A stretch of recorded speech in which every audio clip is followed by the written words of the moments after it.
episode of the Pull Up Experience. We have the honor and the privilege of having Miss AShira Nelson, aka Savvy Girl Money. Yes. She's in the building today and she's going to tell us how to save some money. She's going to tell us her journey to get to that point and how we can demolish debt.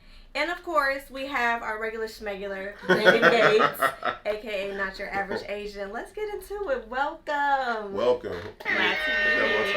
Yes. Thanks for having me. Of course. Thanks for coming on this thank beautiful you. day. Yes. Oh my God. It's Thank beautiful weather. Yes, finally. So, question. Cleveland born and raised? Cleveland born and raised. What part of the city were you I actually grew up in Garden Valley. Oh, okay. Yes. Okay. That's what's up. Grew up in Garden Valley. Lived there my whole childhood. I moved out of Garden Valley when I was about 10. Okay. So yeah, kind of started all of this, to be honest. The whole Savvy Girl Money movement. So yeah. Okay, so let's talk about growing up. Were you that kid that everyone was out there spending the money on penny candy? Were you like the kid no, I'm gonna save it, I'm gonna put it away in the piggy bank? Was that I was you? was definitely that kid. Oh, wow. You nailed it on Oh the wow. head. I was joking, but you were No, no. literally. That was me. Wow. To the T. Nice. You got it right. You know what? But it's always that one kid, everybody being irresponsible with their money, even as kids. And it's so funny because I feel like that sets the stage for later on in life. But yeah. there we go. To be honest, I don't know where it stems from. I am thankful for these skills. I was definitely blessed to have some of these natural saving skills. Not later we can talk a little bit more, not the building wealth skills. That didn't come naturally. But the saving, the not knowing where your next dollar is, definitely just was born with those abilities, just to be more conscious of my dollar. That's good. Yeah. That's good. Okay. So, growing up, you that kid, you know. So, when did your journey begin where you understood the value of money and what it could actually do for you? Was it college or was it high school or was it To be honest, just being a little girl growing up in the projects, we were all on Section 8, food stamps, you name it, we had it. Yeah. We literally had, and everybody in my neighborhood, we had every public assistant that there was. Yeah. Everybody. We all was on this hamster wheel. And honestly, I'm okay, I want to get off. Yeah. How do I get off? What can I learn to get off? And then when I get off this hamster wheel, how can I go back and educate? That's good. And from a young girl, I don't even know what it was. I recognized that we were all on some type of public assistance, and I just had a desire from a young age to get out. That's good right there. I don't know what it was, but I just never forgot that being a young girl, growing up in Garden Valley, wanting to get off Section 8. And wanting to get my mom off Section 8. Right. Just when are we going to get off? They were so comfortable, but I'm just why are we so comfortable living under a standard, under the poverty line? And why was my whole community okay with this? Yeah. And that's kind of how this all started. I realized that we were settling for less, just as a community, and I wanted to figure out a way how we get out of this and then strive for more. So good. that was my number one desire. So getting out of the projects, around elementary school, middle school, my mom moved us to Maple Heights. We actually moved, me and my husband had this conversation this morning. We moved to Maple Heights on Section 8. But thank God we did move. We later got off Section 8, or honestly got kicked off of Section 8, and had to figure it out. But I'm just how do I get my family out of this? How do I get my mom out of this deadly cycle that, she didn't have enough desire to get out? But if I learn the tools, get the resources, I think I could get us out. And it's every step of the way from there, I was determined. Yeah, and that's, give me that one time for you. Because that is an awesome goal to have, because I don't think enough of us understand that you're right, it is a hamster wheel. And too often that if you're not familiar with Section 8 or any government assistance, you have to be under a certain criteria to obtain it, right? Yes. And if you make a buck over that, they will cut it off, and you're right back at square one. So it's do you stay in this cycle? And so you pretty much have been predisposed to this mindset of Absolutely. I can only be at this level to get what the government gonna give me, and they're gonna give you so much. Absolutely, and it was definitely a mindset. That's My crazy. whole community, like literally everybody, was in this certain mindset. Yeah. We have to stay below this amount Yeah. to qualify for food stamps. We have to stay below this amount so we can get our Section 8. Yeah. And if I have another kid, my food stamps gonna go up. Time out. Come on. I gotta hit that because, like, you're right. And I'm pretty sure if everyone took time out to think about it, they can think about having a conversation with people, and you try to have different conversations with them. And like I said, it really is a mindset. It's definitely a mindset. It was crazy. I was surrounded by it, and it was just like, you know, when you standing still and everybody moving around you. I had that moment as a child so many different times. Like, why am I the only one that want to get out? I'm glad you said. I will ask you, how did it make you feel growing up, knowing that you were the one that thought differently than everyone else? Honestly, I always felt like I didn't know why I was different. I didn't know why I wasn't just okay with this lifestyle, because it wasn't bad. It wasn't like we didn't have food. Yeah. We had food. We were good. Yeah, that's true. I mean, they give you the food. Like, we have food. We got penny candy. We got the ice cream. We got everything. So we were good. I mean, we can live comfortable in the projects, and we did live comfortable in the projects. But I always felt like I was just so different. Like, I didn't understand my community, and my community didn't really understand me. But honestly, when I was living there, I just stayed silent. Yeah. I didn't really, like, speak out. I mean, I was a kid, so I didn't really speak up or speak out. I just knew I wanted to find a way to change our surroundings. Okay. I got you. So we got from when you been a kid to when you became an adult, and now you're like, okay. And I want to talk about the story because this is what I read, and I thought your story was amazing. How you were able to take $50,000 in debt and make that boy to zero. Yes. So let's talk about that. Yes, come on. Yes. Okay. So honestly, one day I was at work. I worked at an accounting firm at the time, and I was talking to a coworker, and he was telling me about his girlfriend was a travel nurse, and she is paying off her student loans. I'm like, oh, people do that? Supposed to do that? Like, are we supposed to pay? We supposed to do that? So we're supposed to actually not ignore this, because I was literally, guys, ignoring it. Yeah, no. I mean, I just didn't think people paid attention to it. I mean, when the mail came, ignore, like, we don't even open it. Like, it's like, whatever.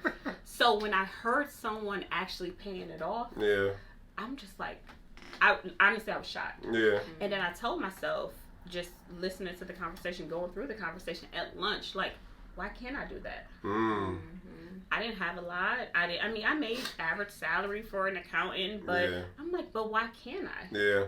And it just challenged my thinking. I went to school to become an accountant because I felt like it would teach me about finances. It would teach me about money more than what, honestly, I went to school to become a accountant so that I can learn money. Just as that girl in the projects, I knew, like, if I learned money, I could figure out a way to make it, go back, teach my parents, teach my community. So in that very moment, I'm just like, why can't I do it? Yeah. I literally went home that day and, like, I'm doing it. In the mirror, I'm about to pay off my student loans. I'm just going to make a plan.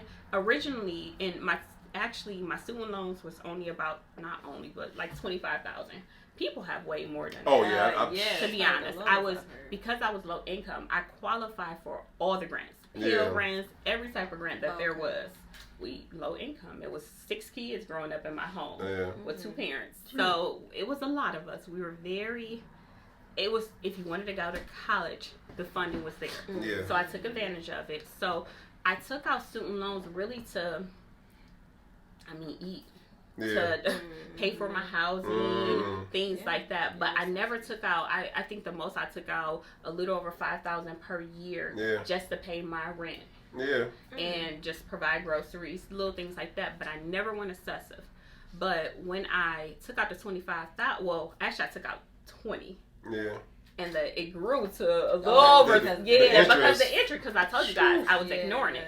So it grew. It ain't had no problem growing. I mean, it got real. So when it got to $25,000, my husband, he was also working in debt collection. So he was collecting on other people's student loans. And I'm talking to him like, well, why is this $100 payment that I'm making randomly not growing? He was like, because you only touching the interest. I'm sorry, time out. Because I want that go over anyone's head what you just said. Because that goes for your car loan, that goes for your mortgage payments, that goes for all the loans that you typically are paying. You're not paying the actual principal. You're paying the interest. Yes. You're not even touching the actual part you need to be touching on. Yeah. Oh my God, I was touching none of the foundation of the loan. So it was just like hanging out there. These little $50 payments didn't make a difference at all. Like it made no impact. So when I got home, told myself I'm gonna do this. When I decided I was gonna do this, it was, I got like an extra $100. But then when I started working the numbers, like how I'm gonna pay off $25,000 debt with a $100. Yeah. So I'm like, okay, this ain't gonna work. I gotta really, if I'm gonna do this, I gotta do it.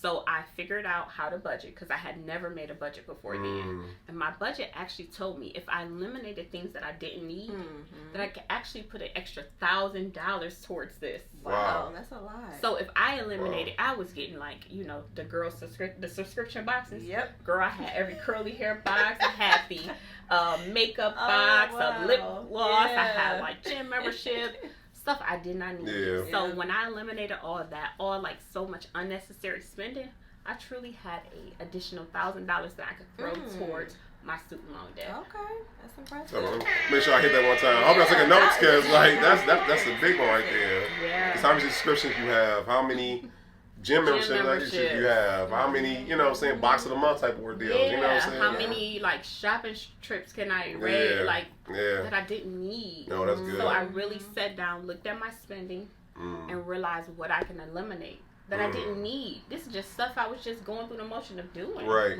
It was just half of that stuff was on auto pay, and the things that's on auto pay, you really never that think got about every it. single It's time. just like it is what it is. Damn you, Apple.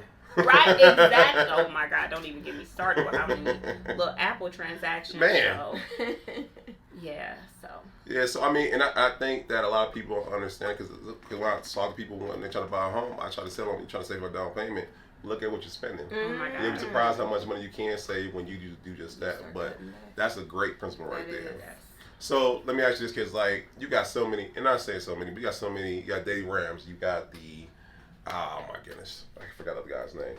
You got the Grand. You got all these different gurus. You got the Robert Kiyosaki's. And everyone has a different approach about how to tackle debt. What made your approach different than, say, the David Ramseys of the world and other people's that made it so that people can gravitate to it? Well, honestly, when I started the journey, I didn't even know who Dave Ramsey was. Oh, man, there we go.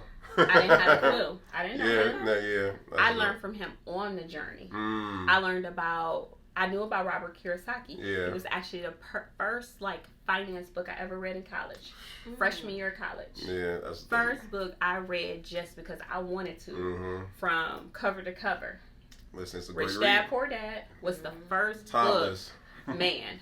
So for me, what made me different was I knew they didn't come from where I came. Yeah. A girl from the projects, Garden Valley. One of the toughest projects ever. Facts. And I was able to make it out and do things that were never even heard of. Never getting on Section 8. Get my mom off Section 8. My husband and I buying my mom, basically helping her finance a house so she got a house. That's dope. Making sure, over the years, making sure she always had a car, making sure she had a bank account. These things that she just was never able to do for herself, just making sure that she was good. So looking back on it, they never been through what I've been through. Yeah, that's good. So in a way, it's like, of course, my voice is going to be unique because they don't know my story. They don't know the Cleveland struggle. I'm out. Get there one time. And then my thing for me, reputation to me always matters. And I don't care anybody. I don't care if you out a zoologist or an astronaut. Seeing someone looks like you that knows your plight makes all the difference in someone telling you about what can make your life, make a difference in your life. Exactly. So, I wanted them to see a black girl from Cleveland doing this because before we started the interview, I told you guys I never seen nobody do this. Yeah. Literally. When I got to school, I ignored it because I thought that's what we were supposed to do. I thought everybody was ignoring their student loans. So I just went through the motion. One conversation changed my whole mindset. about student loans. And then from paying off the student loans in 2 years, paying off the whole $25,000, I'm like, well, I got another $25,000 in debt. Let's just get that going in a year. It was like challenging myself. Why not? I'm gonna say the challenge after that. It was like, man, you got that one I already knocked out. learned the skills of discipline, putting a budget into place, putting a plan into place, sticking to my plan. It's like, why not? Yeah. Challenge $25,000 again. Once I paid off the student loans, I got that zero balance letter from the student loans. Wow. I'm like, oh, I'm gonna say, I would bring that Frank, joint up. yeah. I remember telling like my family and friends, like, I'm gonna have a party. Yep, shoot. I'm gonna have a party because I had never heard of it before. Yeah. Again, I didn't know Dave Ramsey. I didn't know anybody. Robert Kiyosaki wasn't really talking about paying off debt like that. No, he talking about something else. He was. It was a much different mindset. That wasn't his focus. So I'm just like, I'm gonna do it. I'm gonna just go ahead and pay off the other 25 in a year. Just make the sacrifices. Yeah. Find ways to increase my income when I can. And I'm gonna just do it. Hey, let's get it done in 3 years. Let's wrap this whole $50,000 up in 3 years. Let's make it happen. So, wow. So time out, cause like I don't want people to minimize that, cause like hearing that in my head is like it's like life changing right there. Because you hit 50, that's a big number in my head, at least in mine. And you look at eliminating 3. That's someone's salary that y'all are able to put towards debt or whatnot. And if you guys are able to do it, I'm pretty sure, you know what I'm saying, the average person can, they put their mind to it. Right. And I wasn't staying at home during this time. I had real bills. Yeah. Once I graduated high school, went off to college, I never went back home and lived. I had real bills, real responsibilities. Right. Still going back to help my mom. Me and my mom celebrated a couple years ago, like, oh, you finally don't have to help with your siblings because I'm the oldest of 6. Oh, you finally don't have to help me with back to school shopping. Wow. My mom actually like called me to say, hey, I got it this year. You don't have to help with back to school shopping for your siblings. I'm good. Like, thank you. Wow. And so once I left my mom's house after high school, I never went back. Yeah. Honestly, you want to know really why I couldn't? It's 5 other kids that got to live there. It ain't no bed left for me. Yeah, right. They already done rearranged. Yeah. Like, it wasn't a bed your left. room, right. So, hey, wasn't no wrong, baby girl. It's time to grow up. Yeah. So I just had to do what I had to do. Okay, that's what's up. So let me ask you this: so since you got the proof of concept now, you've done the work now. Absolutely. When you say I want to start showing others the same, I want to show others the same method right here. So a year or so before I started the debt-free journey of paying off the $50,000, I had already started Savvy Girl Money. Okay. Savvy Girl Money at that time when I first got started was just to give people financial advice. Really give my family, my friends a place. Like if people asking me, what's a good savings account? What is saving? What's the difference from saving and investment? I wanted a hub that they can go to for this information as opposed to texting them. Everybody was asking me the same questions anyway. So I needed like a hub so I could say, it's this post. Let me send you this post. Or, oh, you want to fill out your W-4? Cool. I got a video on that or something like that. That's good. So Savvy Girl Money was already a hub of financial knowledge. That's good. So then once I started the debt-free journey a year and a half or so later after starting Savvy Girl Money, I said that I'm going to just show them the journey from the beginning. When I decided, which I didn't really know in the beginning, like if I would be successful or not, I just showed the whole journey on Savvy Girl. Come on. That's what I'm talking about there. Yeah. That's dope. I showed my budget, which my husband, he thought I was crazy. He's like, at the time, our finances were separate. Yeah. He wasn't, he's not as like, he don't want to share as much as me. I'll share a little overboard. Yeah, he's definitely more private. Yeah. But I decided like to share my numbers. So I put my budget online. I showed them how much I was going to allocate towards that. I made it public to the very end. You made it plain. You made it plain to people as you can see it. So I respect it. I wanted to be as transparent as possible. Months that I came up short, months that I was able to succeed my amount that I was looking to pay off. I showed them the whole way, the whole journey, to be honest. Because if we never seen someone like us do this, you gotta get a details. Mm-hmm. You gotta let them know it's real. Because sometimes people only see your day 100. They don't never see your day 1 when you decided on this. They don't see like the transition you go through, how you even get to that point. So it was so important for me to show them the journey. Absolutely. I was so firm with that. And that's so dope. We live in a day and age, I can run a Lamborghini and show everybody, you know what I'm saying, do the whole lifestyle marketing. And claim I did something like that and have not shown any work, you know what I'm saying. I can still look at a story, but the fact you have not only proof, but you can show from your beginning to end. I think that's so awesome. Thank you.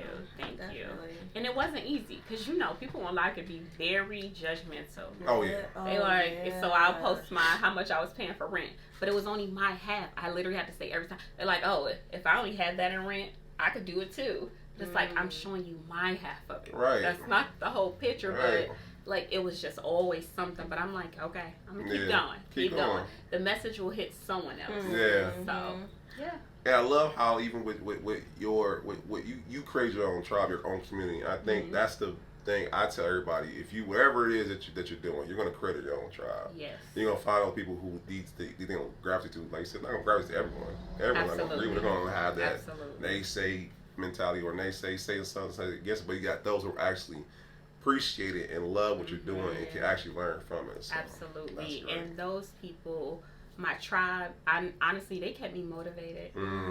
They kept me accountable. It was so much, like they were really my accountability partners through it all because I knew that I had them watching. So I had to keep going. Even when I didn't want to. Wow. I mean, I had to skip vacations. Some vacations, weddings. I had like my sorority sisters getting married in Jamaica, and I'm like, I just can't go. Talk about, I'll say that a little closer to the mic because I don't think people understand the sacrifice that goes into you those things. You have to sacrifice. You can't do everything. You only allocated so much per month. So you have to see if I want to make this plan work, if I want to accomplish this goal, I have to make a plan each month for my funds. So my funds couldn't go to that Jamaica trip. I mean, I missed so many different things, but in the end, it was worth it. I would do it again. Come on now, y'all. Y'all better give her flowers. Come on now. So I got a question for you. So how now is it balancing being a wife, being a mom, balancing save your girl? How do you balance all that now? Take it day by day. Take it day by day. Shout out to your husband because you know what I'm saying, doing his thing. You know what I'm saying? Honestly, I gotta. My husband, he's a part of my team. That's good. Just having my team. We have 2 kids. Mm-hmm. Yeah, so I mean, I have she'll be 9 next month. She was here for the whole journey. Yeah. Making her a part of it, making it a family affair, making sure everybody understood what I was doing. Yeah, that's good. And so that they are part of the conversation because, I mean, we got to be on the same page. Yeah. Because mommy can't do everything. Yeah.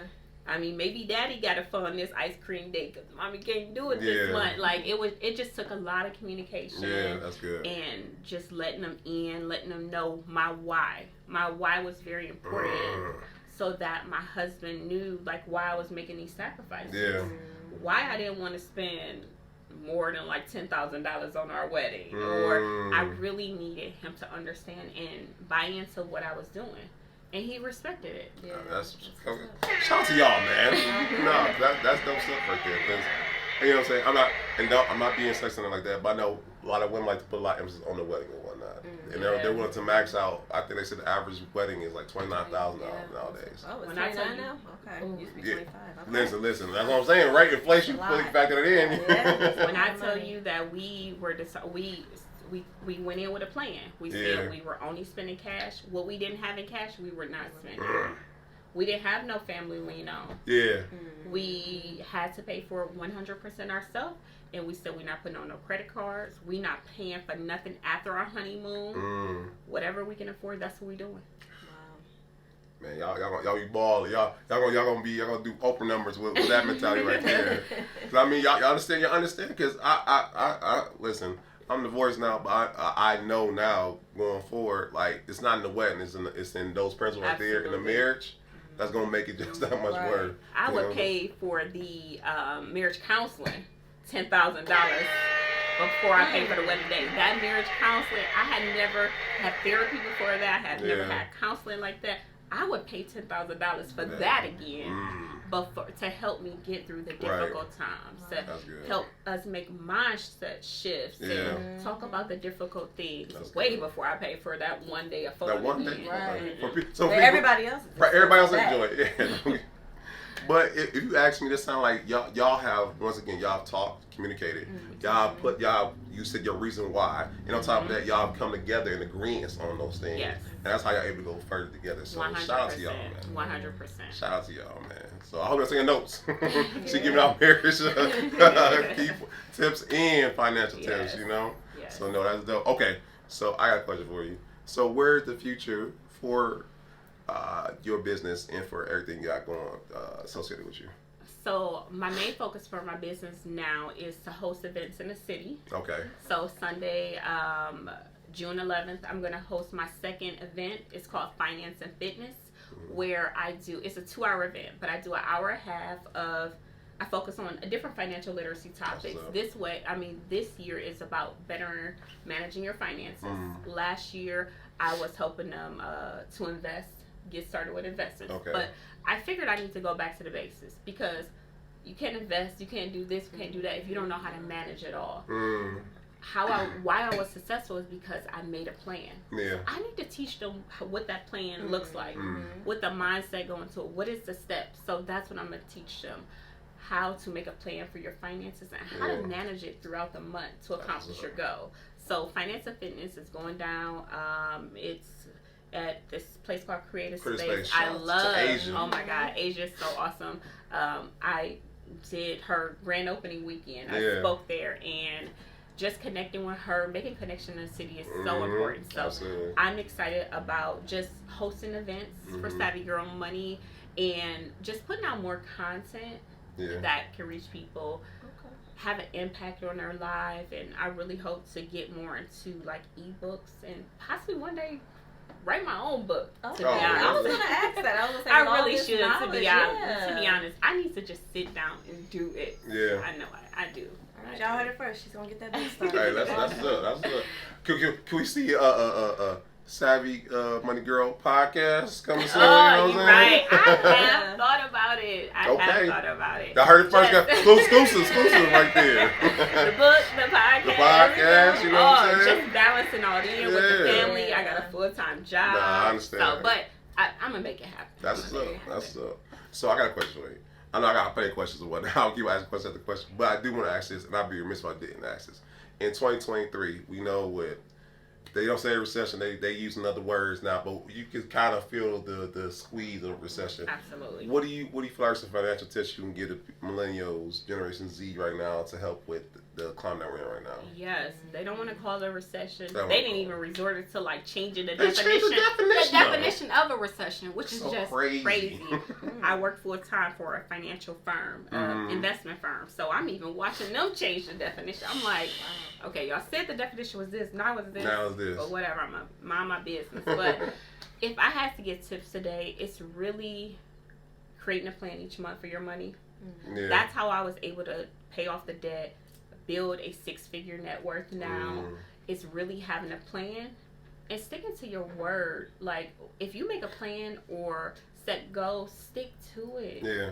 Build in fun in it, because it's summertime right now. We want to have a good time. We want to share done. Yeah. I mean, build that stuff into your money plan. Yeah. No, this process is not really depriving yourself. It's just having a plan and prioritizing things. Build it in. You can build in fun. You can build in excitement. But during this time, I just really, really recommend for people to have a plan for their money. Without a plan, just going. And knowing where your money go. People always tell me, I don't know where that money went. Like, you really have to know. There's like apps that I use that are very helpful. Yeah. Create the plan and then just monitor it. It could literally take like 10 minutes a week. Yeah. This doesn't have to be a long, drawn out thing. Yeah. But having that plan, monitoring your plan, and holding yourself accountable is very important. And like for me, during this recession or whatever we in, groceries are high. Yeah. Man. It's so real. I mean, that's like my number one thing that my husband and I try to like get ahead of every month. For us, it's like using places like Aldi's. Yeah. Having or having a shopping list going in. Yeah. That shopping list that makes sense. It's so important. Like I create like a note in my phone. Like the notes is there. I don't go nowhere without my phone. Just create my shopping list right in my phone. And that's really, I would say, my tips is having a budget or a money plan. Creating like lists for when you're going shopping and like actually stick to that is how we gonna succeed in this, because I don't see the end. I don't know where the end is coming, and I mean every day I feel like things are just getting more and more expensive. Yeah. Well, like I said, I know in insight, but listen, we'll make it through. But I hope we're broken the process. Definitely. So that was a great answer, by the way. So this is a great episode. Yeah. And I'm about to say. I'm about to say I learned a lot. Yeah. And so, question: where can people reach you? Where can they reach out if they want to learn more about you and get some more information about you? So you can find me on Instagram at Savvy Girl Money. That is probably like my main platform that I have built my community. But I'm also on Facebook at Savvy Girl Money, and on YouTube. I have a lot of different videos, different topics. I bring my family in to teach different lessons also. But yeah, just find me on most social media platforms at Savvy Girl Money. And by the way, guys, you guys have to go look around. Those will be in the show notes, so you got to go right there. You got to reach her right then and there. We appreciate you today. Yeah. It was great information, and like I said, I love having us on to be able to show what's possible. And once again, you've shown our audience that it's possible not only to get out of debt, but once again, be financially more literate about, you know what I'm saying, how to keep budget. Like, look at what you spend on a weekly basis. You'll see where you can save that, you know. So this is great tips. What they say, we got to pay some bills, right? So we got to pay some bills. July 15th, 16th, y'all. We are doing it. We are showing you guys how to create your podcast. To take from conception to creating systems to monetizing it. We are showing, like, we have great guests, like, you know, all that come on every week that show y'all that we have done the work. We have the social proof now, so what's stopping you from learning from the best, right? July 15th to the 16th, 2 days, guys. We're in 2 days because it's still information we're going to go from beginning to end. And when we're done, there's no reason why you shouldn't start your own podcast. Get them now, because I think right now tickets are $25, typically $75. So this is a real steal, because we want to be able to show you guys this great information, right? So I don't know what more I can do to convince you guys, but this is it. Hurry up, because like I said, seating is very limited. I think we're down to 10 seats left now, so please get tickets now. And then what else we got? We have the Wine and Beer Fest. Yes. Thank you so much, Brittany. December 23rd, guys, Kane Park. Miss 2U Wines, the Kia, she is hosting a black beer and wine fest with music, great drinks, great times, like the cookout that everyone's invited to. You know, so please be there. We'd love to see you guys there. It's going to be a great time. This has been episode 133. Yes, and this has been a good one. So we do part 2. Shira. We appreciate you coming out. Yes. Thank you for having me. I had an awesome time. No, thank you. And we have to come out next Sunday to your event to check you out. Definitely. June 2nd. I mean June 11th. June 11th. Yeah. At Creative Space from 2 to 4 p.m. Yes. So no, perfect. And now you're alumni now, by the way. You know what I'm saying? So thank you. You know. And we thank you guys for tuning every week, liking, subscribing, telling everybody about us. So let me say something to my man at King T. He had a text the other day. He was like, you see, now the subscribers is up now. They up to 620 or whatnot, right? And I love it because he's like, what y'all want to do to beat this? We get, you know what I'm saying? We get great guests like this, so y'all watch out for this one, all right? Until next time, y'all, we'll see y'all. Peace.